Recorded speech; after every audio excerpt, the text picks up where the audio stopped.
not going to open those. Not beer. This is sparkling water here. I've never had just the basic.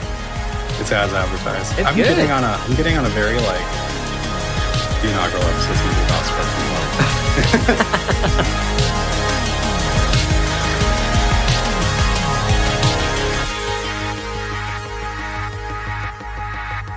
Welcome, everyone, to the inaugural episode of Six Pack None the Richer, a show where we talk beer and spirits of the Midwest in the Midwest. We are here this week talking about Three Floyds.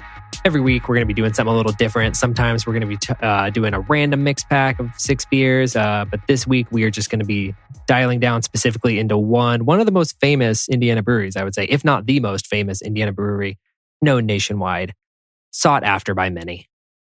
So many.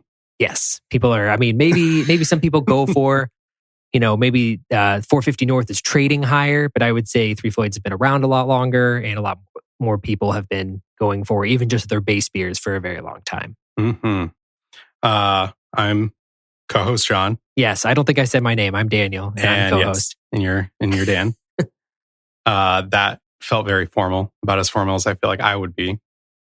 Yes, and yes. now I'll be super informal from now on. Yeah, I try to strike a balance here. I'm not trying to be super formal, but also getting the point across of what we're doing. That was fantastic. Not famous enough to have the extremist of cold intros yet. Where I'm just I'm just going to say nothing about this. Isn't Conan? This isn't the It's Always Sunny podcast. I still have to introduce myself. Yeah, as of now. Yeah, probably by episode 2 we won't even be formal. Right. Exactly. Because everyone will listen and know who we are by We'll episode be famous 2. by then. That's super exactly. famous. Yeah, exactly. We'll have so a huge Patreon numbers. Yeah. Oh yeah. Getting sponsored by Budweiser. Exactly. Please. Bud Light next. Competitor to other things. I will talk so kindly of them. Oh yeah, for the right price. Yeah, for the right price. Like we have scruples and morals, but if somebody pays me, I'll say it's fine. Yeah, just fine. Yeah, not fantastic. Oh yeah, I mean, I'm not gonna stretch the truth that much. I mean, I won't trash. If you pay me, I won't trash it. How about that? There we go. That's my baseline.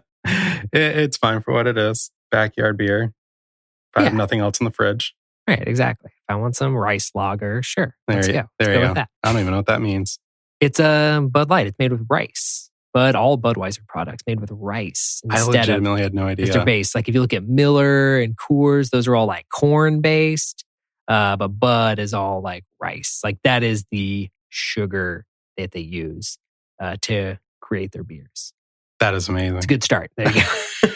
And right there's the whole point of the podcast. Where I ask very simple questions that I feel like everyone knows, and I go to Dan. Well, that's good. That I'll just keep saying things. I'm very much on. My wife hates this, but I'm very much I just try to talk to everyone like they know exactly as much as whatever I'm talking about, and I try to say it just in a way as to not insult people. I do it in the nicest way, but my wife says it comes off as me. Oh, you're just trying to sound like you know this, and I'm like, I'm just talking, and I don't want people to like I don't want to be like, do you know this thing? And they're like, yeah, I know that like stoplights are red, yellow, and green. Like it's just like I don't like I'm not trying to like, but to me, I'm just all right. I'm not gonna, especially when it comes to beer. Working in beer for so long, like whenever I'm talking to anybody, I try to go the other way where I'm just like extensively be like, I assume you know everything about beer. So I'm just going to pop these things out because I don't want to be the person who's like, hey, woman who's coming into a bar, oh, do you know what an IPA is? Like, I know that's super annoying and I would never want to be that person. So I go so deeply the other way. Yeah.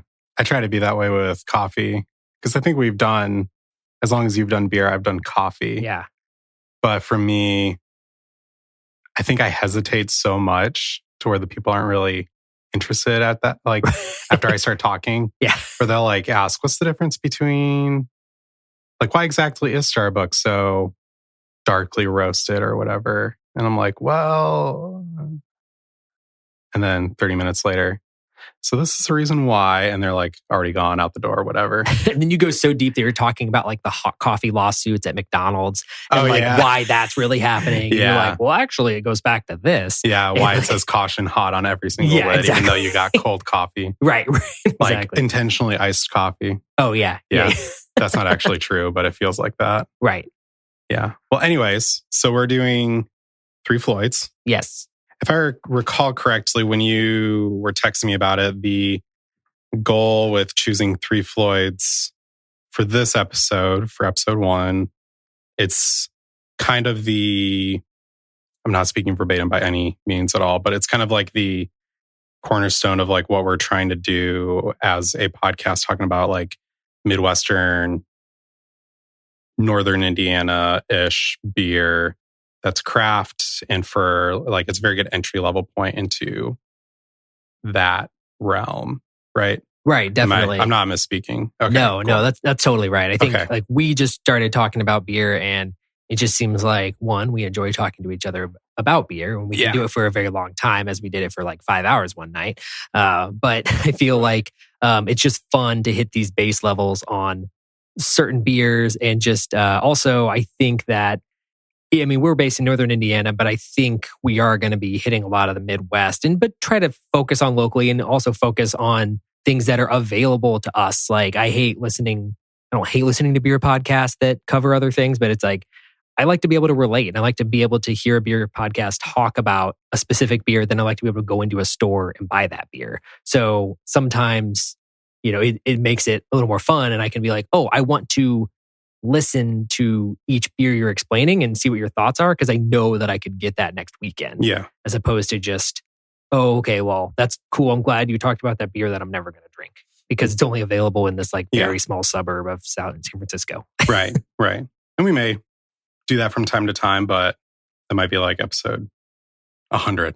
Right. And that's when we start running out Northern Indiana beer. Right. And I mean, and that's a nice thing about craft beer, is that it's constantly growing, and like all new breweries. I mean, new is the name of the game for a lot of breweries. And I think a lot of them kind of did that over the pandemic, realized like, all right, we have our core beers, but if we want to get more people coming, like to the point of even, hey, we're making the same beer, but it's going to have a different hop in it. We're going to name it a different thing. And then people going crazy for it. But to that point, I bring it to our first beer today. Yes. This first beer that we're doing is Three Floyds. It's the newest beer in their year-round lineup. So this is always going to be available from them, according to their website. This is Speed Castle. Just hit Northern Indiana last week. It's probably hit Chicago the week before. This is a 5.6% wet hopped Pilsner. Okay. So let's go ahead and pour this. We're gonna try this. Yeah, ASMR. Let's go. Oh, that was so satisfying. And you say wet hopped, right? So what does that mean? Yeah, so I was going to go into that a little bit. So wet hopping, which that is almost the most interesting part of this beer to me, that I want to learn a little more about from them, is that wet hopping or fresh hopping. It's a big thing that happens in the fall every year. Like you start seeing a lot of like wet hop beers. Like Founders has Harvest. That was the first one I thought of, but I know lots of breweries do like harvest ales and things like that. And that is because the hops just got harvested. And if you want to call a beer wet hop beer, usually there's no it's not like a tequila legality, but you do need to, it's supposed to be basically off the vine and in the beer in 24 hours. Whoa. So it's supposed to be really quick. I mean, it's like I said, no legality to it, but it's just like you want to get these beer because if it's not going in the beer, it needs to start drying, because they need to start processing it in a way to just make them not rot. Because any kind of vegetation, wet vegetation, if you just let it sit and have nothing to do with it, it's just going to rot. Yeah. So then that's the purpose of this. But how do you go about making a wet hop beer year round? I did see on their website, it said something about working with German hop growers. I'm like, even Germany has seasons. It's not like we can grow this year round or whatever. So it's kind of, I don't know what they're doing. Maybe they're indoor. Maybe there are indoor hop growers in Germany who grow year round. That's possible too. Yeah, I'm sure you can find a specialist that knows how to figure that stuff out to some degree. Maybe the flavor profile might change a little bit because of that kind of circumstance. But I'm sure, Yeah, definitely. What are your initial impressions on this? Good question. The nose is very much so... You said this was a Pilsner, right? Yep. Yeah, so the nose is very Pilsnery. Super light, very vibrant smell to it. Yeah, and I mean, it makes sense with them saying working with the German hops, because it definitely leans German-style Pilsner over Czech style. You don't get those spicy Czech hops or the even like pineier hops that you get from like Pilsner or Kell or something. Like it's a lot grainier. Yeah. Like it's a glass of bread, like in a good way. Liquid like, bread. Yeah, it's an enjoyable liquid bread. Yeah, I'm not like hesitant because I'm disappointed. I'm trying to think through because my expectations are very like we were talking, what was it last week? Like Three Floyds is very hoppy, just like as like a baseline. And this isn't super hoppy. Thoughts on this? It's a very good Pilsner. Yeah. And I am not a big Pilsner fan. So would I buy it? Normally, probably not. But it's really interesting as far as like knowing about what hops means. It's very interesting to taste this, knowing that it's from Three Floyds because they're not I feel like part of their recipe profile is injecting like hops into like everything. As far as like having like that weird lean on like an IPA. Right. Like tang. Yeah. And they weren't the first to do that, but they were like I said, since they've been around for a while now, 10 or 15 years or something, where well over 10, 15 years probably. But they were some of the first, at least in our area and stuff, to like kind of start doing hops in everything. Like, Sierra Nevada, obviously, like they've been around since the 70s or something. Yeah. And they popularized like a really, solid Sierra Nevada Pale Ale, one of the like first most popular hoppy beers. But that beer is specifically a hoppy beer. Like they're doing a pale, but then where Three Floyds is like, we're going to do a Scottish ale, that's hoppy. We're going to do this, that's hoppy. Like kind of injecting hops into all the other different kinds of styles and doing it well. Like not, but to that point, I feel like this being wet hopped and it being Three Floyds, I don't get a lot of hoppiness, honestly. Yeah. Surprisingly really not. Yeah, I really don't. Honestly, like, even if I had looked for it, I don't think I could find it if I did. It's a good Pilsner. Yeah. But it's just something for me is that like, if I'm going for a Pilsner and I'm like, not even, like if I'm going for a Pilsner, I'll usually pick up Pilsner or Kell or something. Like I love a craft Pilsner and I go for a lot of them. Like 18th Street Best Patio Pills is great. I like anything by those guys. Yeah. And it's $10 a 4-pack. And this is probably, I don't remember the price on this, but it's probably like 14 or 15 a 6-pack. Like I feel like get that other price point. Like, and then they're doing this wet hopping or whatever that one, I don't see the flavor benefit of. And two, it like is probably adding to the price. Hops are one of the most expensive ingredients that you use in beer when you're not using like fruit puree or whatever, like outside of that. But hops are expensive. People were like, why is this does this IPA cost so much? It's like, the percentage is 5%. I'm like, oh, hops are expensive. Yeah. So that's why when you see like anything that's like 10%, 11%. Didn't we have one that was like 14%? That Maplewood? Yeah. That was like 14%. Right. Yeah, that was a little pricier. But the price on that, like that's not hops. Like that's not, that's not hops? Like a barley wine is like some hops, but usually like in that you're probably paying for the barrel and you're probably paying for the aging of that barrel. You're paying for time. Like you think of like Scotch, when 50-year-old Scotch is like 25 grand a bottle or something. You're like, how, this is insane. But it's just like, it's because they had to have the warehouse space for this. And they had to have that one barrel that nobody touched for 50 years. Whereas like that's a lot of it where you're paying for time in, whiskeys. But then when it comes, like those are things that start to roll into the price of these. Gotcha. Okay. Hops aren't cheap. And they, that's why, a lot hazy beer, people are like, hazy beer is only, this one's only 6%. Like, why is it so expensive? I'm like, look, it's hazy. Like, look at all the hops they used in that. Gotcha. Wow. That makes sense. Do they have a hazy beer in the selection that you picked up? No hazy. Okay. They added like last year, I don't know if it was last year or 2 years ago, they did add a hazy to their lineup, and that was Barbarian Haze.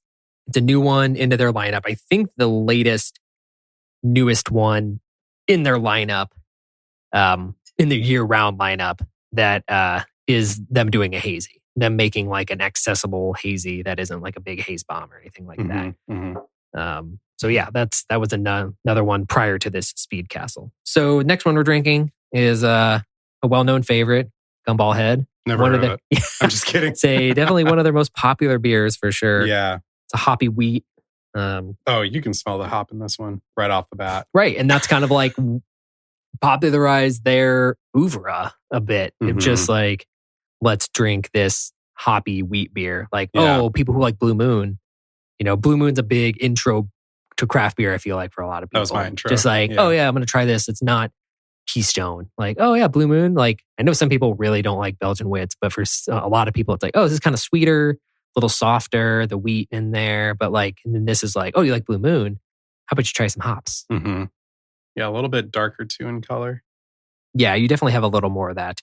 It goes like from the more towards like golden versus like pale straw that the other one was. Yeah. Yeah, definitely taste some of that hops in it for sure. I think that's what kind of gives it that quote unquote gumball flavor. It's just the light Pilsner-ness to it mixed with some hoppy IPA vibes. Yeah, this one is, I don't know, just the, like upon first sip, I'm just like, it's not like, I haven't had Gumball Head in a very long time. And just like, it's fine.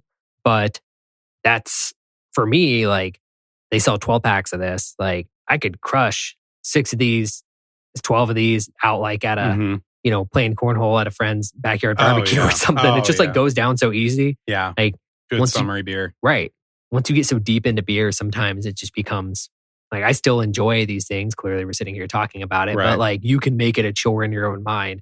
And sometimes you're just like, I want a beer I don't have to think about, but I want it to still taste good, which usually that's PBR for me. But this, I haven't had it for a while, and this might make, get a 6-pack sometime. Just something I'm like, I don't want to think about it, but I want some flavor. Yeah. I think I normally do that when it comes to friend get together kind of stuff. It's like everyone in my friend group, it seems like always gets like the PBR or like the Bud Light or whatever. So I'm like Mr. Millennial, super into like craft beer, wanting to like spend $40-$50 on a 6-pack. Like I'm the one who's coming in with like a gumball that's like quote unquote user friendly for the dad beer folks.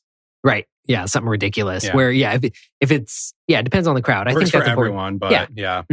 I think crowd's definitely important in that, where it's like you and me, if we're like, hey, come over, we're gonna drink some beer. Like, all right, I'm gonna find some weird stuff. Yeah. That like some of the weirdest stuff that I've been like kind of like looking sideways at in the store sometimes. And I'm just like, I really want to try that. But like that's usually what I go for. But if I was, this is definitely a crowd pleaser for anyone who has like a slightly above normal hop tolerance or just a hop tolerance in general.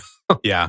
Like for example, whenever I go to like Citywide and pick up a 6-pack, I think it's part of our discussion where it's kind of like, oh yeah, like last night I had Rocky Road Stout. Yeah. My wife like smelled it and was like, oh no. And I'm like, this tastes amazing. Right. Yeah. That one not everyone's gonna like it. And she likes Gumball. Like when it's summery out, we'll pick up like a simple 6-bottle pack. Right. Yeah. These last few weeks, just like when we've had some warm weather, I'm just like, I just want to open the window and drink beer. Yeah. So it's been that right kind of 70-degree days. Yeah. That's a tall boy. Is that 20? This is a 19.2. All right. So the next one we got here, we are like John just asked, this is a 19.2 ounce can, the Millennial Growler, as some are calling it, where it's slightly bigger, but you don't want to like the craft beer heads in the late, aughts drinking, who just want to house a whole 64 ounces of something. I'm like, this is a little more, but it's a little better. So we're drinking Zombie Dust now. This is kind of Three Floyds was popular for a long time. And then I feel like Zombie Dust was the big like pop for so many people wanting to drink Three Floyds. And I forget when they released it, 2010, 2011, but it was just like, it was near impossible to get. And they were only releasing it at the tap room. And it was a big deal when it started hitting shelves and stuff, or when it hit shelves regularly, which it had. You can kind of pick it up basically anywhere now. Right. But I just remember in 2012 when I moved to South Bend from North Carolina, and it was like me, like before I had a job, but me and my wife were just like trying to figure stuff out. Like we just moved back, we were living with her parents, and just like, okay, let's figure out what we need to do. Like, let's drive out to Three Floyds. So we went out to Three Floyds one day, and it was like they had Zombie Dust 6-packs, picked one up, and it was great. I mean, it's always so good. But at that time, I remember like they're like, you only want a 6-pack? Because people around me were like cases and cases. People would just buy cases out the door. Yeah.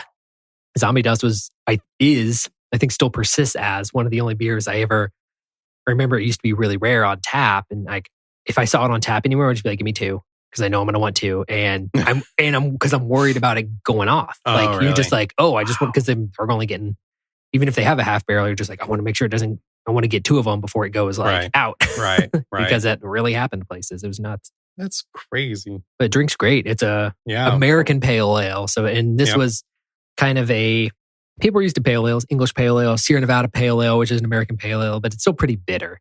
And this was kind of that new wave, second wave American pale ale where it's like, all right, we're differentiating an English pale versus an IPA. Like this is a lower, like it's still pretty hoppy, but it's not going to be as bitter as an IPA. Okay, hopping I was going to ask you what the difference was. Yeah, hopping schedule's a little different. Malt is a little different. Like that's usually what differentiates IPA versus pale. So that's kind of what really didn't make this an IPA, but they wanted to kind of keep it, but they still wanted to keep it really hoppy. So gotcha. Okay, yeah. I mean, this tastes definitely akin to. It kind of almost tastes like a little bit more of like a. Not transparent as far as like visually, but just like a cleaner version of. Have you ever had Yazoo's Dos Perros? I believe, I forget if you brought me one, but if you did, that's the only time I had it, but I don't remember it very much. Okay, yeah. I mean, Nashville, Yazoo, super big name in that area. Honestly, like you can't go to a restaurant without seeing Dos Perros or of course, on the spot, I can't think of the one. But this kind of tastes like it's bitter, but it's not like bitter in the sense of like it's roasty bitter. It's like just it tastes more akin to what you're saying. Like it's pale ale, right? Yeah. So yeah, it tastes like Gumball, just like they added a couple extra doses of hops. Yeah. And this one, I believe, I'm going to say a lot of things on this podcast with a lot of authority. And the majority of the time, I'm going to think I'm right. And if I'm wrong, sound off in the comments. But I'll think you're right. But also, like, I'm pretty sure this is a lot of Citra hops. And I think this was also one of the first big Citra hop beers. Like, I mean, Citra hops were around, people liked them, but it wasn't like the darling hop like it was from like 2014 to 2019, where, I mean, it's still a great hop, but where it's got the fruit, it's got the pine, it's got the cat pea. Like, it's a nice like mixture of all of these other Mosaic, Simcoe, Centennial, like all these things that people like in these other hops, but it's like all in this hop. And that, I wish you didn't say that, because I'm like, that's what it is. Because I'm liking it, especially for it being kind of like a, not simple, but like I said, a pale ale. Yeah. I'm like, man, this tastes familiar. Yeah.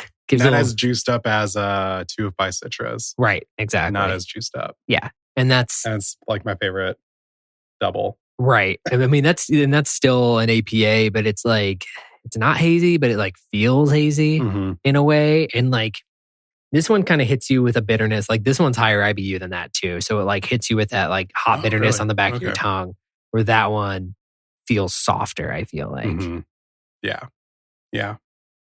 Crap. Now you said that, I can't get that out of my head. This tastes just like it. I like it though. Yeah. And it's a 19.2 ounce can. Like this is like, it's a hot day in St. Joseph County, Indiana. There are no open container laws. So you can grab a can of beer and go drink it outside or whatever, and in the park or something like that, unless the park has specific laws. Really? Yeah.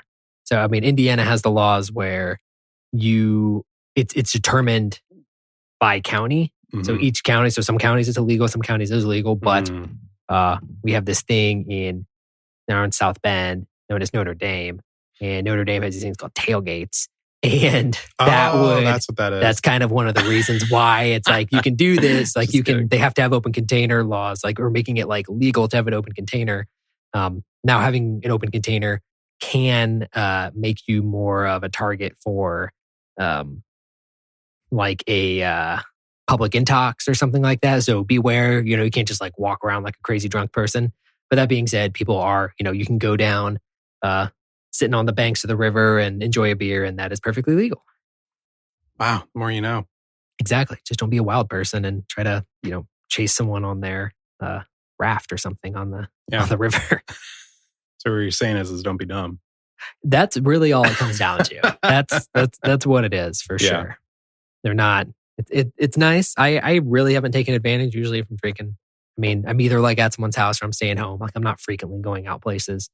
Right. But, there's, I mean, and it's, I don't know. And especially if you go to Michigan, like the beaches, they're just like, there are laws. I think most beaches are like, can't have alcohol on the beach. But I'm like, I saw like 4 people with Coors Lights on the beach. Like, and I'm over here trying to like, in my cooler, like sneak sips of something in my cooler. And I'm just like, somebody's openly drinking a pint of Coors Light over there. Like, I'm probably not going to get busted. But that being said, I still don't want to get a ticket. Yeah. All right. So the next beer we are drinking here is Three Floyds Permanent Funeral. This is a double IPA. It's 10.5%. This is kind of famous for being, I wouldn't say it was a response, but it was a big thing on the West Coast for a long time. Stone and Firestone Walker and those kinds of breweries who were like, we're doing as many IBUs as we can. Like we're making it really bitter. Like that was the big thing. Like now it's like as little bitter. Yeah. Now, you're just like hazy. What's the least bitter IPA I can drink? But back then it was like, this is more bitter. This is going to destroy your palate. Stone ruination was a big thing where it's like, this is a huge, but this is, so Three Floyds came out with this. It's 100 IBUs, which is the highest the meter goes. So it could be higher than that. We don't know. You can smell this from a distance. Yeah. So that was their big thing about it. And it's just like it's malty, it's bitter, like it's a real double IPA. It used to be bombers only, which Three Floyds recently in the last like 2 years has kind of started transitioning away from bombers. I don't know if it's just they got a new bottling line or what, but I like it a lot better of getting rid of bombers just because I'd rather sometimes, especially when I'm drinking something big like this, like I don't want to commit to 22 ounces. Like just give me 12 that I can drink 4 times rather than one time drinking that. I feel like bombers are more appropriate for like sours and barley wines. For me, at least. Because for me, like, those are some pretty big, like, shareable types of drinks. Mm-hmm. I think that's me personally. I know everyone's different. Yeah, well, I mean, and I think it's to the fact that they want more people to be able to enjoy them. And they don't have to, like, wait for a share event. Or also they don't have to, like, commit their night to a hangover the next day because they were forced to drink 22 ounces of something that's 10%. Like, you can have 2 if you want and be more than that. But also, if you just want to have 1, like, that's what I love about Revolution. Then they're big, like all their barley wines and their stouts, their whole Deepwood series is like, it's 12-ounce cans. Like, you don't have to like chug down this huge thing of something that is 16%. Thoughts and feelings on this? What are you thinking? It's very bitter. It is, but it's pretty like... But it's like very... For me, like I need to go in knowing that it's going to be like that. Right. Like when you, so I'm, for the listeners, I'm not a very big like barley wine fan. And Dan, when we were at Citywide and he's making suggestions, I'm going to speak for you. He likes to By all means. He likes to like try to see what barley wines I can enjoy. Try to, like sneakily. Yeah. He's like, I know you don't like barley wines, but please try this Maplewood one. I think you're going to like it. Mm-hmm. And I'll text him back later, like at 10 p.m. Yeah, I don't like it. But like I went in preparing and knowing, and I'll like finish it because like I know what to expect. Right. I think I heard from the way that you're describing this, like it's going to be like the like X, Y, and Z. And I wasn't like as jarred by it. But if I wasn't anticipating that much hoppiness, it would definitely throw me off. The finish is very drying, if that makes sense. Mm-hmm. Like I'll taste it and it's very like, it tastes how hoppy it sounds. But then after a second, it's like, whoa, that's very dry. And I mean, that's some of the bitterness. That could be some of the astringency from the hops. It is astringent. Yeah. I mean, because that's anytime when you're dealing with vegetation or something, any kind of like, I mean, just like wine, you get a lot of drying, like when you're dealing with those kinds of things, when the tannins, like even, hops have tannins. Mm-hmm. But I think pretty much anything like that when you're dealing with vegetation or any kind of like, I think the correct word for it, but anything that can rot. Any kind of like grocery product like that, like you're dealing with something that like can produce these flavors. Right. Honestly, like out of a joke, this sounds really stupid, but out of a joke, I've chewed on a hop before. Yeah. This tastes like a hop. Right. Like it tastes like someone melted a hop and just put it in a can. Right. Just a lot of alpha acid. Yeah. It's not bad. I think I probably would get a can or a bottle of this knowing like this is all I'm going to drink today because it's a sipper. Right. It's very light. I like the citrusy like front to it. Mm-hmm. The dryness for the finish is very like acquired. So like I'm already good with it now and I'm like enjoying my sips with it. Mm-hmm. But it is intense. Yeah, for sure. And I mean, it's like these were bottled in October, mid-October. Okay. So then they're about 5 months old. Usually most IPAs like hazies, they say 90 days. And then most IPAs in general, or hoppy beer in general, they say like 180 days. So this is kind of getting towards the end of its cycle anyway. So this like some of the malts could be coming out a little more. Some of the hops could be deadened a little bit due to that. I don't think so. I think it tastes like it should. It doesn't taste anywhere remotely malty. Honestly, you said malt and I'm like, I don't get that. It's malty to me. But I feel like I'm extremely sensitive to that from drinking like lots of dry beer for many years, like dry, less malty IPAs and being so like, I just like, but that's good to hear. And I'm interested to hear that you think you're just like, oh, I don't really get that much. So that's good but like it's still drinking good. I think it tastes the way it should. I think you saying malty, I'm interpreting that as like, it just tastes like hops. Malty, like sweetness. Like, yeah, if you're just getting the hop flavor, that's good. Just the dryness of how hops can be. Right. Like I interpret that as like the same as almost, I don't know if this is making sense, like malt almost. Like I know malt and hops are very different tasting profiles. Right. But like I see malt as like, there's like a cut of sweetness and I get the sweetness from the I don't taste the maltiness in it. I'm glad I'm interested to hear about that for sure. Yeah. Because I like getting that different. I'm trying to think of it. Like I like that different perspective. I mean, when we're talking, so when I'm talking malty, like malt is one of the 4 main ingredients of beer, just like hops. But also like I think of malt and maltiness and though that different profile from whatever grains you're using in the beer. Okay. Like think of that as like your base, your burger. Like, okay, this is what, if you're eating a burger, the malt is what the bun and the meat tastes like. Like this is like the base flavor of a lot of this. And then your hops are your spices. Like, your hops are this, like hops are going to be like, oh, I had the burger, but I had the bacon blue cheeseburger. Like, so you get that different, okay, I know what this tastes like, but then hops are kind of making that variation on it or whatever you're doing to it. I think of the hops are like, adding the spices to this food, this base of what we're drinking. But the malt, like you said, I mean, I'm glad to hear that you think the flavor is more hop forward for sure. Yeah, I don't know, like, I guess what I was trying to say earlier, it was like, I see, based on what you're saying, I see malt as like a very specific flavor almost. My interpretation has been at least.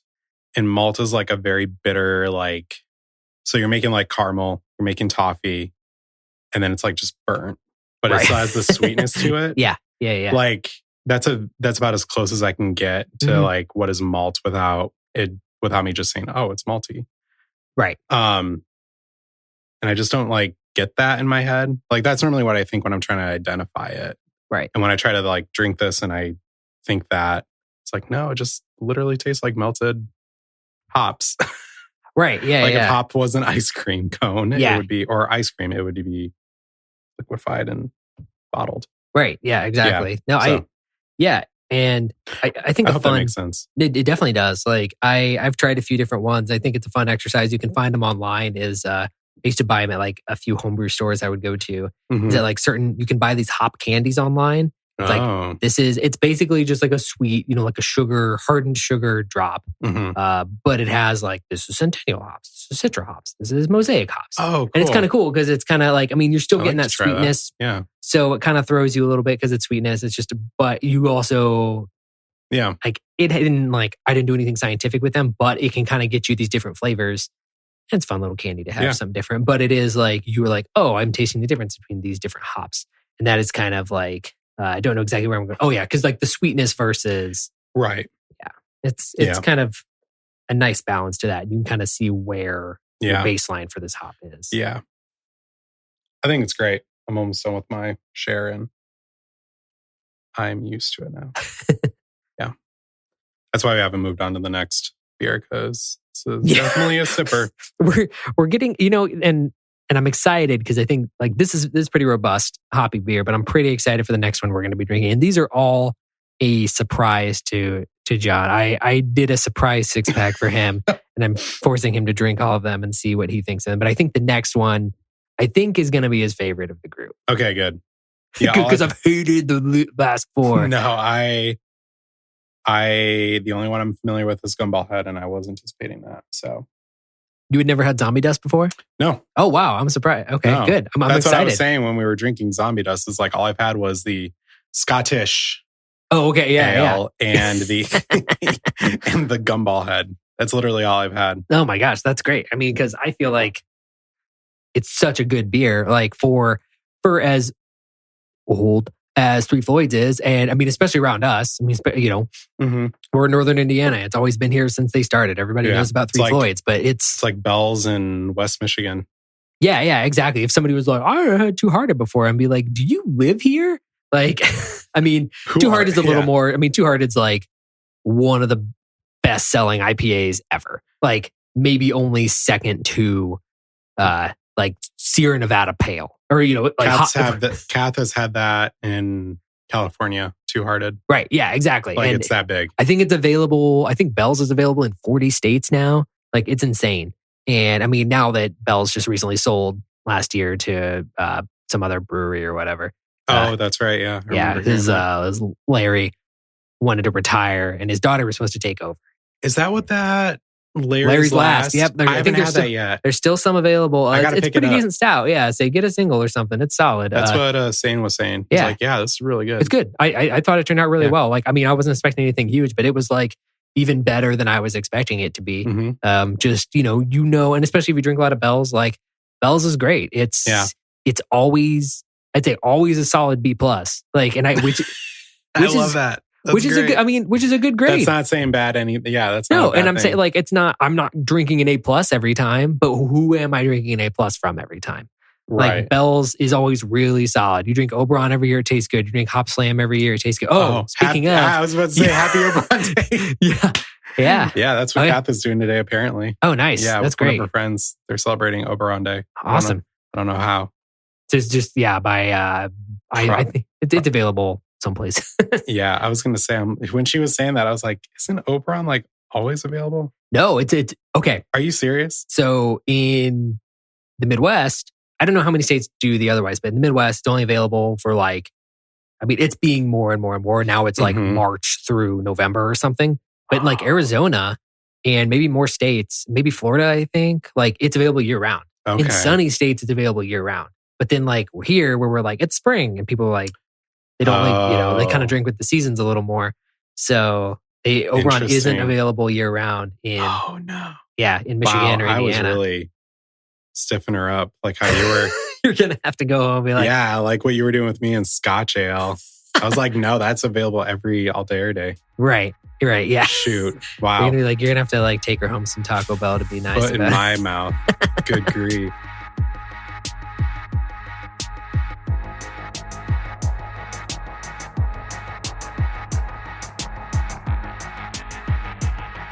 All right, so we're back. That was our first transition music that we need to purchase from someone. Yes, because we took a quick 10-minute break. Had to rinse out our glasses because we were switching from hoppy beer to non-hoppy beer. This beer still has hops in it because it is beer. And beer, the main 4 ingredients are malt and yeast and water and hops. And so it all has hops in it. But there we go. Much darker. Yes. Taking a little more liberal pour on this one because I do love it. It's one of my favorites. This beer that we're drinking now is Agromaster from Three Floyds. They just released it. It's a new one. I forget if it came out in the fall or this year, but this is a play on their Scottish ale A play Scottish. on their Scottish ale, Robert the Bruce. And this is a Scottish ale with coffee added to it. I have so many questions, and I know no one's going to be able to answer. Yes, exactly. And what kind of coffee? And I looked for these answers, and I could not find them yet. I didn't look that hard, but I do need to look more. I appreciate your due diligence. But I won't pour as much because it's 7:30. One thing I will say about that in the coffee realm of beer is that one, when you're drinking beer with coffee, they're usually not adding enough coffee that's going to like give you an appreciable caffeine amount. So that's not something to super worry about. I can fight that. Okay, please do. So, well, I know you know this because you're in the world, but personally, an anecdotal experience I have is it's not, they make Elvis juice. Brewdog. Their non-alcoholic beer, that's like a coffee stout. Right, whatever it's called. I don't remember the name of it. It's Purple Label. Yes, purple and silver. I could picture it. But so, post-accident, yes, I couldn't drink any beer because I was taking a lot of meds. For sure. Like a ton of meds. Right. Very addictive meds that I did not get addicted to, thankfully. So I wanted beer. So I took that, or I drank that non-alcoholic beer, whatever it was called, the Purple Label. And for like the longest time, I would drink it longest time being like a week. It wasn't like decades and decades. It's all the drugs. It felt like a long time. And it was also being stuck in a chair or in a bed 12 hours each. Right. Per day. No joke. We can laugh about this now. I can laugh about it now. But anyways, I was staying awake for like every single night. I'm like, what is the deal? Like, I'm not in like so much pain that I can't sleep from it. I can sleep. Mm-hmm. But what's going on? And then I read the label and it says it's a coffee stout. I was like, I bet that's it. Didn't drink it the next night. I was drinking Athletic, non-alcoholic beer. Super good. That's like really good. They do make great. Yeah. So good. Definitely. I fell right asleep. And I slept like a baby. Yeah. It's interesting to know. But also, but I'm curious what you're saying. That's good to know for sure. I mean, anecdotally, for sure, because anecdotal evidence is statistical. But one of the important things, my experience is an experience. Oh, yeah, definitely. And one of the things I know to that as well is, but also thinking of coffee, the coffee that they add, I mean, coffee being a stimulant, but then alcohol also being a depressant. Yes. And sometimes they will balance if you were drinking a coffee beer. So maybe with the non-alcoholic beer, you weren't getting that full depressant aspect of it. Okay, good. I was really starting to question the more I was telling that story. I'm like, wait, maybe. No, you're not wrong for sure. I mean, and I thought that for a long time too. And then I saw some things being like, oh, it's not like an appreciable amount. But that could be the thing there is that it is. I mean, I think, I'm not speaking out of school, I hope, but on those cans, even it does say a milligram amount of caffeine. So I don't know if they're adding caffeine or that's just the caffeine that is from the coffee that they're adding to that beer. But I know on that specific one, they do say like there's this much caffeine in this beer so that you can be the cool guy at work who drinks a beer in the morning. But you're like, no, it's like you're in a Heineken commercial. You're like, no, it's not alcoholic. As you're getting like, pulled over and arrested and they're like putting you in the back of the cop car. And they're like, no, it was not alcoholic. That's really, so what you were saying though, like as far as the alcohol and the caffeine balancing out. So one of the beers that you've suggested to me, Coastline, is that the name of it? Humble Forager. Is that the name of it? Wait. Oh, yes. Yes, Humble Forager. Humble Forager Fishing with Horace is the beer I believe we're talking about. Yeah, for sure. I was so way off. Coastline. What does coastline mean? What does coastline mean? Well, coastline is the line of a coast. Indiana, we do have Shoreline Brewery in Michigan City. But there's a beer that I've been hesitant to drink at night because there's coffee in it. I keep reading. I'm like, but it's 11 at night. Right. But that beer is also like 12%. Right. So I feel like the countermeasure from that alcohol, it's in the same way that you're drinking alcohol and the only alcohol that is also a stimulant as long as a depressant or as well as a depressant is tequila. The agave has some stimulant aspects to it. And there will be people who will swear to you like, oh, tequila, it's a stimulant. I mean, it is, but also like you're drinking the alcohol. There is alcohol in it as well. So you're still getting that same balance. So maybe it might not knock you out, put you to sleep as fast as a whiskey might, still getting that kind of thing. Gotcha. What do you think about this? Coffee Man, what do you think? I love it. Well, I haven't drank it yet because I was so busy on my non-alcoholic story. So focused on it.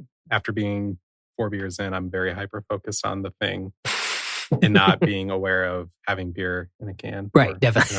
In a jar, I guess. Jar beer. Jar beer. Blue jar beer. It's my favorite. It's also my favorite. Well, it definitely smells like coffee, which is good. It's not falsely advertising. Yeah, the nose is very standard coffee beer, though. Definitely. Well, one thing I find that I like about this one, and I'm not going to try to take away from too much of what you are going to say, I hope, but that it's drinkable. It's very drinkable for being a coffee beer. It's like, light. Yeah. Yeah, it's lighter. The finish is really clean. Like, it doesn't stick. Which normally, in my experience, coffee stouts like almost like gum up the finish. Right, exactly. Which sounds kind of like a weird statement, but that'll be on a t-shirt. Gums up the finish. Exactly. No, I mean, and you're not wrong, because sometimes I feel like where if you're drinking a coffee stout, even if they do add coffee, and if they do, you're like, cool, I get those coffee notes. But also, like, a dark malt is gonna kind of give you some espresso notes anyway, just from the malt alone, whether they're adding espresso, cold brew, whatever to it. Yeah, I really like it. I'm pretty particular with coffee stouts. Like, it's either going to be really amazing to me, which I don't find too often, or it's going to be it's going to taste very generic.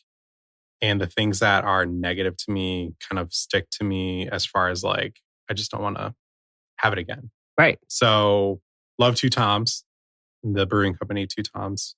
Their coffee stout I had last, which was using Kona coffee, was kind of a flop for me because it was very like watery.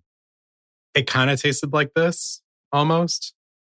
And that's not me saying that this is bad. I'm just for sure relate to it or whatever.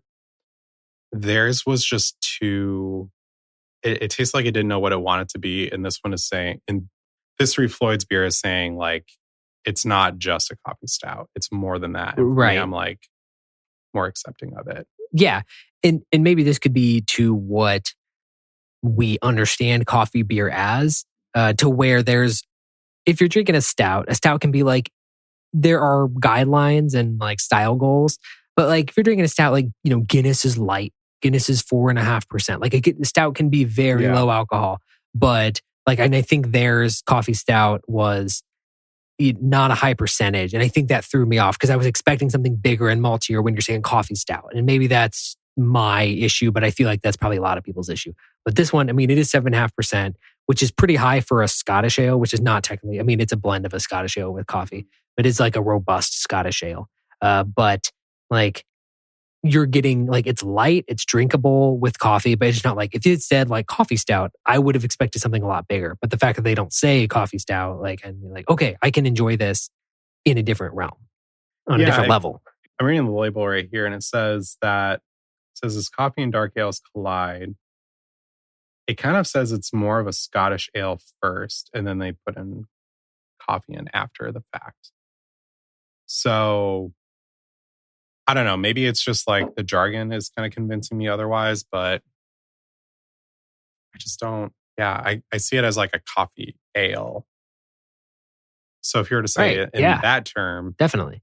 Then it's like, yeah, well, of course it's not a coffee stout. Like you say stout and it's like heavy notes. Right. Sticks to the palate. Very like, not in a bad way, but like very intrusive. This one's like, it's a dark ale. Ales are like, not clean, but not as like intense as stouts. So I don't know. Am I making sense on that? You're definitely making sense for sure. Cool, yeah. Cool. It like like one of my top 5 favorite beers all time that I could drink any day, Desert Island beer, is called Coffee Bender. It's made by Surly out of Minnesota. And it's a lot like this beer. And like that beer, it's like one of those like people are like, hey, I'm going to Minnesota. You need any beer? Like if you see Coffee Bender, bring me back multiple 4-packs. I will, bring back case. I don't care. Cool. I'll drink it all. Like it's one of my favorites. Really, really good. Mm-hmm. This is the next best thing to that, to where like but it was only like a super seasonal, went really quick. And I just happened to grab grabbed a 6-pack of this from Citywide on Grape Road, which is, not a regular store that I'm in, so I don't see it. Right. I'm just like, oh, it sold out in a weekend in our store. And I saw it and I'm like, you still have, and I had to buy it because I just like love this one. Yeah. And I haven't seen it again. But it's just really nice, easy drinking. I love the flavor of coffee and I also love it, but I don't always like want to kill a stout myself. So I'm just like, oh, I'm drinking coffee, beer, then I want like something not as heavy. And this one I can just like sit and sip and enjoy, but also it's not as heavy on my palate. Yeah. Yeah, I really like this. It's really good. Just nice, like you said, easy drinking you have the sweetness, but also the coffee bitterness balances that. Yeah. Like almost like on a like latte flavor level where it's not overly sweet or anything. Like I'm a black coffee guy, so obviously I love like the bitter notes of coffee, the bitter notes of anything, hops, whatever. Yeah. But this one just drinks so easy, so well. It just tastes like it's going to be very boiled down, but it just tastes like a carbonated cold brew. Yeah, definitely. And I love it. Mm-hmm. Right. I'd buy this. Yeah. Exactly. Yeah. If there was a non-alcoholic version of this, I would buy it and drink it. Yeah. I'll grab a carbonator. Carbonate some cold brew. Let's get some cold brew, throw it in a soda stream. We'll be good to go. Yeah, there you go. Go find a soda stream at your local Goodwill, and just carbonate the hell out of some cold brew that you have. Although you would have to do the concentrate, right? For sure, because then it would taste like this. Right? This tastes like yeah. This tastes like a carbonated cold brew concentrate. Yes. Yeah. Definitely. Yeah. It does have those deeper bitter notes, but like, enjoyable. Yeah. I think I like coffee stouts a lot, or I guess coffee beer, because this isn't a stout.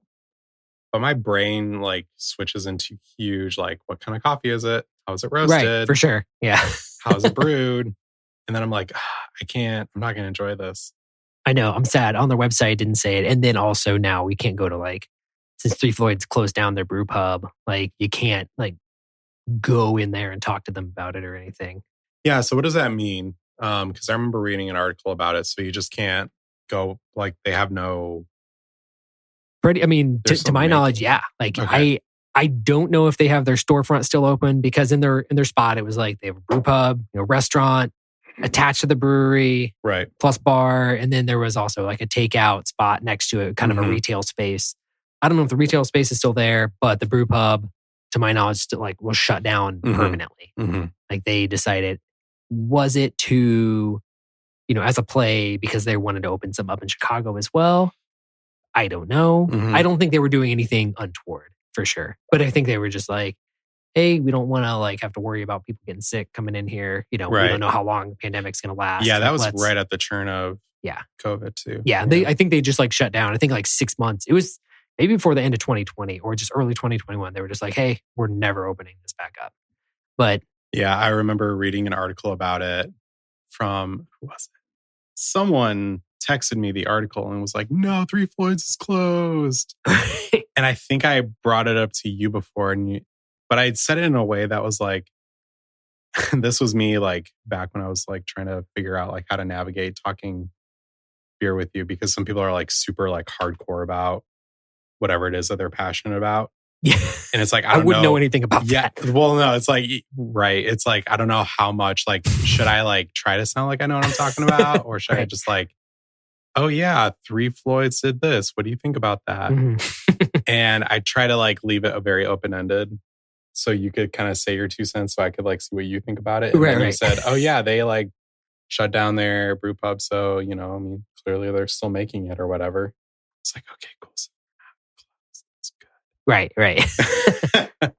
Yeah, I remember that discussion. I was panicky at first because I thought that meant that they were done. COVID shut down Three Floyds. Yeah. And I think people were buying their stuff off the shelf too, because they misinterpreted what that meant as well. Probably. I see that. And again, this is one of those things I'm going to qualify as like, I'm not 100% sure. One thing I am sure of is that they're always in the like top 3 breweries basically in Indiana, like largest breweries. So they're really big. They're making tons of beer. But then something, a stat that I heard, and that it was true at least at one time, I believe, but take that with a grain of salt, that they were selling more beer in Chicago than they were in the entire state of Indiana. So that could be a thing. That was one of the things you told me. Yeah, and that could be a thing that is like, they're, this is a way they're just like, cool, we're just going to open up a brew pub. And I'm pretty sure like the Floyds, the guys who own it and run it, like I'm sure they all live in Chicago. Like they're doing okay monetarily. I think they can afford a nice place in Chicago. Like, so they're just like, yeah, we're in the city all the time. And occasionally we'll take a trip an hour south to go to our, brew pub. But like, it's like, yeah, we're in the city all the time. Like we sell a lot of beer here. Yeah. We should have a brew pub here too, which would be cool. Why not? They should. Yeah, right. Like, that'd be awesome. But it's odd too, because they had just opened the distillery, like officially opened the distillery to the public, which they are distilling and they're selling, whiskey and gin. But then I think that shut down as well. They're like tasting room for their distillery as well. So yeah. So they're doing all the production there, right there in Munster, but I don't think you can go taste it there anymore. Do you think they put hops in their whiskey? And in their gin? I don't think it's a bad idea to try to do a hop gin. I think that'd be kind of cool. Like you use hops as your botanical. I'm sure somebody's done that. Like I still need to buy Brewworks whiskey for us. Oh yeah, that's right. That'll be one of our tasting. Gosh. South Bend Brewworks, if you would like to sponsor just one episode us with one bottle of whiskey, it's going to cost you 2 drams of whiskey. It's going to cost you 5 ounces of whiskey to sponsor just one episode, and we will say we at least think it's fine. Like we said, if anyone sponsors us, it's no less than fine. Oh my gosh, that's true. Yeah. Three Floyds has not sponsored us for this episode, so we were saying exactly how we feel about all of them. I feel like we would say at the top of the episode of we have standards for sure. Yeah. They'll get a lot of praise in the episode. Not even praise. They'll get a lot of words said about them. Right. Kind of like how we navigated how to rate what were those Bud Light seltzers that we tried last winter? We were both like, yeah, this is exactly how it sounds. Yes. And that's about as bad as it got. It's like the sweater pack of Bud Light seltzer to where those were wild. The eggnog, what was it? Eggnog latte seltzer. And I was like, it sounds exactly how it sounds. Yeah.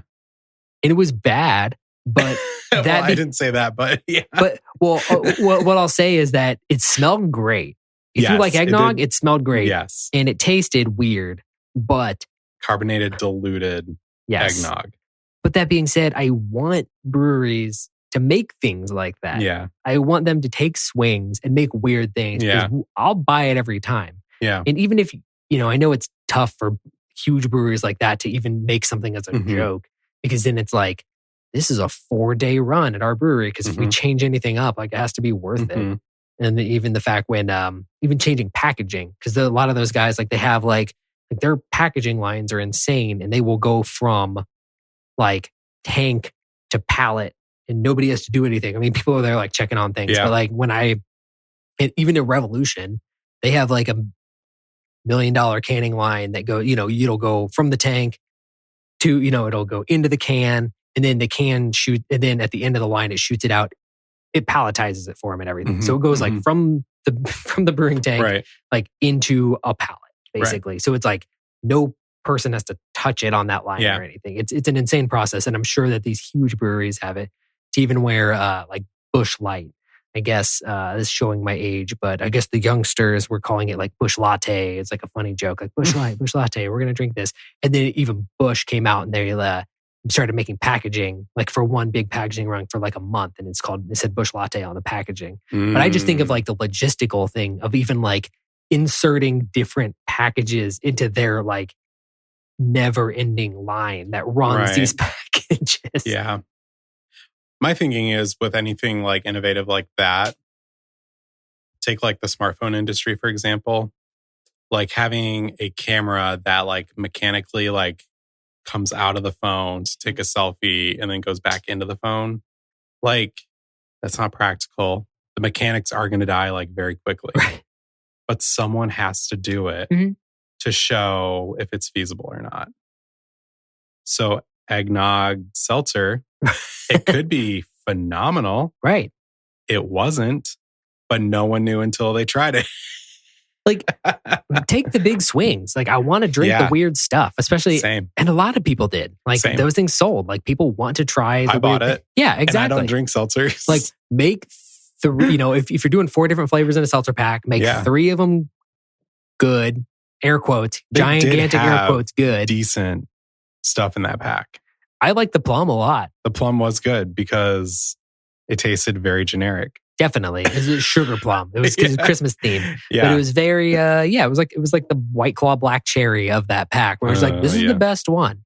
This is the like medium medicinalist one. Like, but then the eggnog. The cranberry one was good too. Cranberry one was solid. You said medicinal and I thought cranberry and I was like, yeah, that was all right. It tasted very medicinal. Right, exactly. I mean, I love medicine. I'll drink a Robitussin occasionally. So, just like... I drink NyQuil every now and again when I need to knock myself out. Robitussin and club soda, whatever I got to do. I like to be classy. Bougie Robitussin. Yeah, exactly. Throw in some tonic water. I'm just trying to enjoy my evening. Speaking of Robitussin. What do we got for our next beer? Let's see. The last one too, right? This is one that you were hunting down.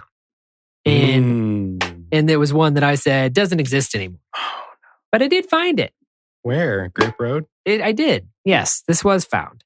Oh my God. This is Three Floyds Coco Mango.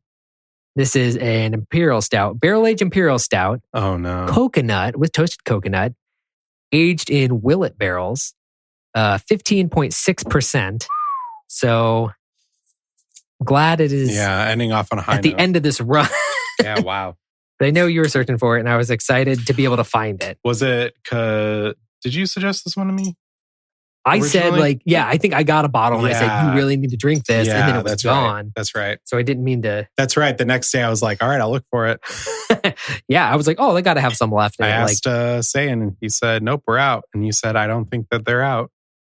I was surprised because, I was surprised even because I guess we, had sold 4 4-packs in like 2 days of it. And I was like, oh, yeah, we'll find more. And then, because I thought more was coming. And then I guess none more did. But I found it and loved it enough to buy a second bottle. And well, thank you for sharing this. I'm super excited. I actually like coconut when it's done right. Right. And this is, they're using like actual toasted coconut flakes. They're not doing, it's not like, so it's not going to taste like sunflower. It's not banana boat. Like, I said sunflower. I don't know why I said sunflower. Sunscreen. Right, exactly. Like you get a lot of, the like fresh coconut notes. Like I love the design. Smurfs. All right, so you said it says bourbon barrels in here. Bourbon barrels. You said Willets, right? Yes. Yeah. Sorry, the alcohol is starting to catch my tongue. That's how it goes. What happens when you're splitting a 6-pack. Right. Of 10 plus ABV. Yeah, exactly. I try to keep it a nice balance, but this one is good end. This I really enjoyed it. Like I'm pretty particular about coconut beer, and this one like really hit those notes for sure.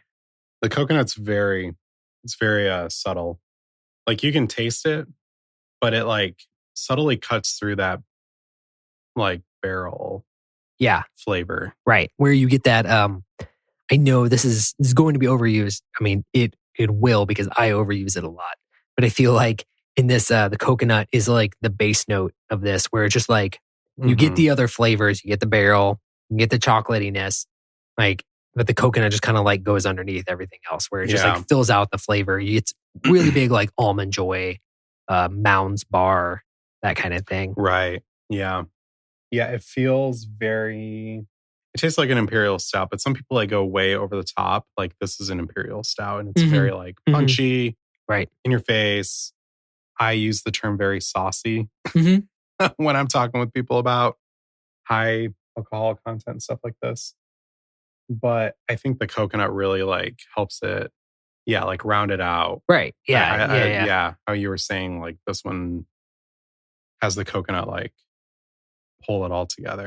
Yeah, and I would say even when you talk like I think sauce wise, when like I feel like lots of stouts, I get this flavor like soy sauce flavor, like certain I don't know, certain like roast or kiln levels when you're talking about like darker malts. You get that like full like Kikkoman, like Japanese, like soy sauce flavor. And I think there's some scientific process to that. I don't know if it's like the autolyzation of like the malt, like a yeast death kind of thing, or if it's just like from the specific malts. But like you get this more like almost umami flavor from certain stouts. And like this one, it's not doing that at all. But also it's sweet, but I don't get the sweetness from the malt. The sweetness feels like it comes from the coconut. So you get the depth of like the imperial stout side of it. So like the barrel, the high alcohol content, like that's what makes it very, another phrase I like to use, punchy.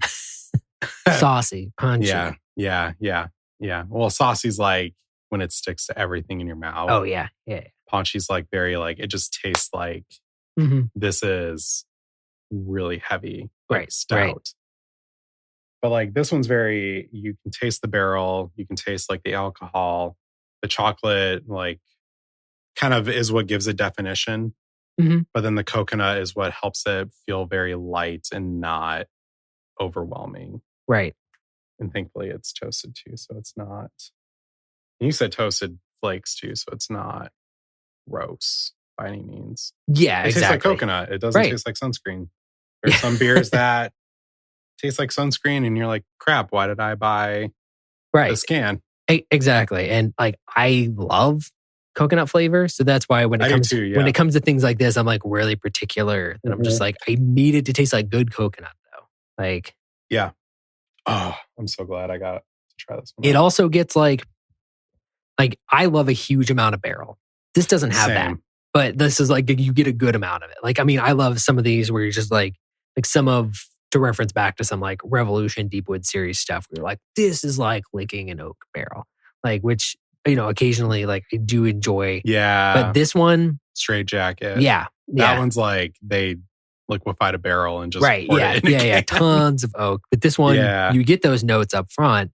But then it just kind of like, maybe it's the coconut that's cleaning that up a little bit, mellowing it out on your palate. But it's like you get noticeable like barrel milk chocolate coconut finish. Yeah. Like it's just kind of a nice milk chocolate. melding.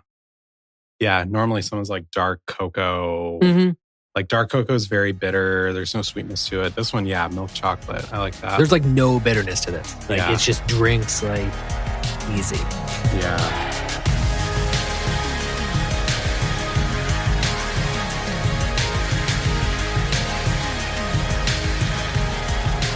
We do have a couple of questions for the inaugural episode. We did happen to get a couple of questions at the very last minute from a very close friend. If you guys have a question, reach out in the comments because I did not get an email address prepared for us. Yes, hit us up on Instagram, hit us up on Twitter. And even you could do this, leave us a 5-star review. We'll say all this at the end again. Yeah. But if you leave a question in the review, we will definitely answer that question as well. Yeah, definitely. 5-star or whatever star, that works just as well, but doesn't help us at all in the algorithm. But I appreciate the honesty. And then leave a comment with what's your favorite beer, what question you may have, because the question you may have will be answered or will be relevant for the next podcast that shows up on the scene. First question, what distinguishes craft beer from other beer? How do you feel about that? I don't have a feeling necessarily. I'm thinking of more of and I know this isn't necessarily craft, but I'm thinking of the discussion of Sam Adams being a microbrewery. Right.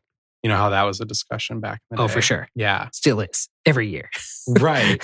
Right. Like Sam Adams, everyone knows them. They're about as like huge as, I see them in the same tier. I see them in the same tier as like Blue Moon. But I know technically they're not because they're a microbrewery. Right. That's what came to my mind at first. To answer the question though, in my perspective, I see craft beer craft breweries as a brewery that, this isn't definition or anything by any stretch of the imagination, but breweries that have the capability of going in a direction that is not mathematical.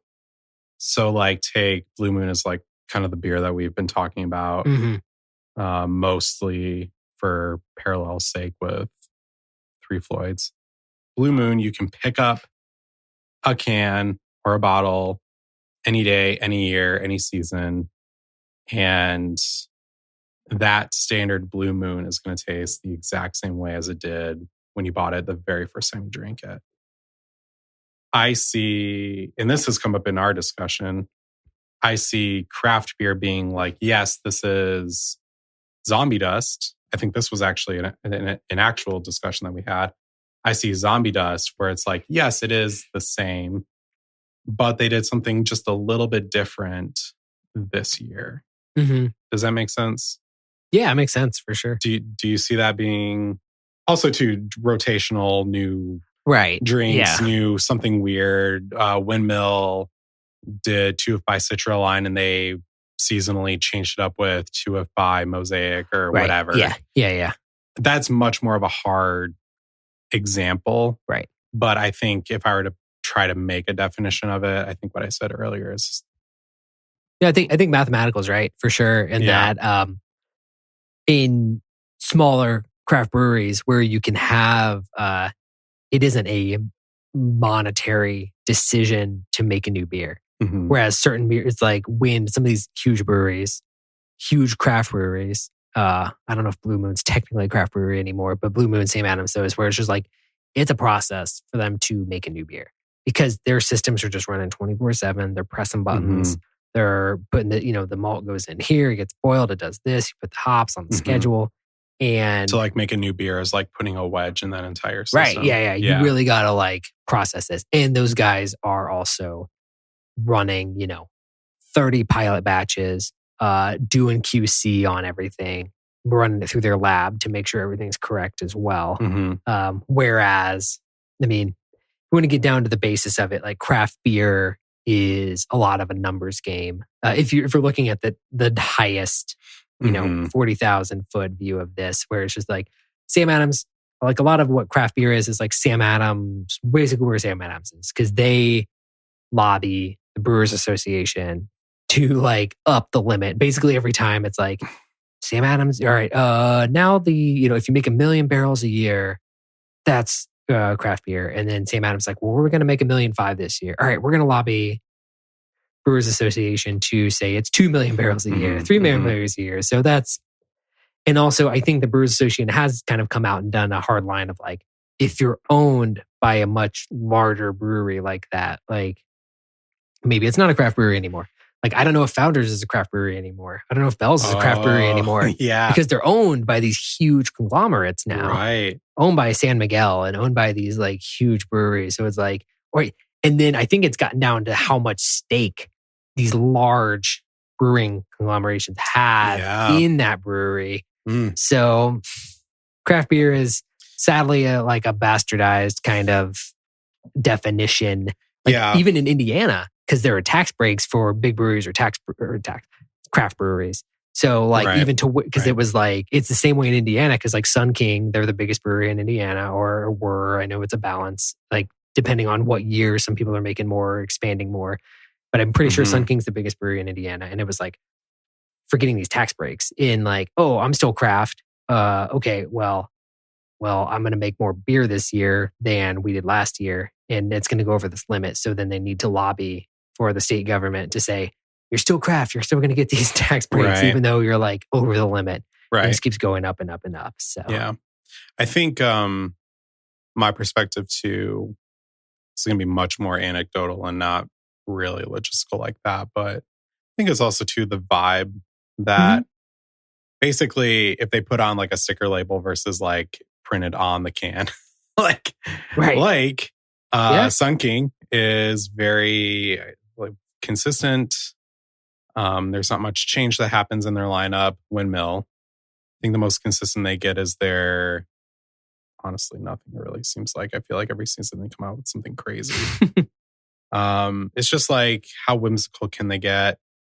How inconsistent are they with their, like this year, 2 by Citra, I don't know, is much more like lighter. They didn't put as much hops in it. Like it's kind of like a guessing game, or like like how are they this year? Right. I would say to that, like, I would hope they'd always be striving to be making consistent products. Oh, yeah. Because that's something too where it's like, I mean, and I don't think you're not the only person who feels that way. And I think a lot of people are like, oh yeah, if they're making like I feel like all breweries should be striving to make like the same product every time. Like there is a level of respect to be had for Miller Lite, Corona, all these breweries that are made to taste the same on every continent, on every different water table, to be like, you know, this country that has an insanely different, like their water structure is different, to have these like different, okay, we're adding in these things that like make this water taste like this water from this country. It's interesting for sure. Yeah, it's like there's something, we give certain brands kind of a rough going. But I mean, there's something to be said about how consistent beer is. Like for me, I love some of Founders like beers like crazy. And if one of those change, it'd be such a big disappointment for me. For sure. We were talking about Two Hearted. If that changed up at all, like it'd be a huge deal. Oh yeah, definitely. But there's something to be said about rooting for like some of the more littler, the little guys, I guess, like Windmill. If they're inconsistent, like I can kind of give a little bit of leniency because they're a much smaller brand than Budweiser. Yeah, for sure. Like, how could they not be inconsistent, honestly? Yeah. And I know they want to be, but, you know, it's just rooting for those people. And that's part of the game in a way. And they have more people in the process of making the product. It's not just like person pushing a button and it dumping X amount of pounds of this malt in and this malt in and this malt in. It's like somebody is shaking a bag into a mash tun and like hoping it hits these quantities. Yeah. Like you're hoping you're running your sparge for X amount of time. So you're hoping you hit these sugar levels or whatever that's going into your mash tun and boiling it. So yeah, there's definitely more room for human error. Yeah.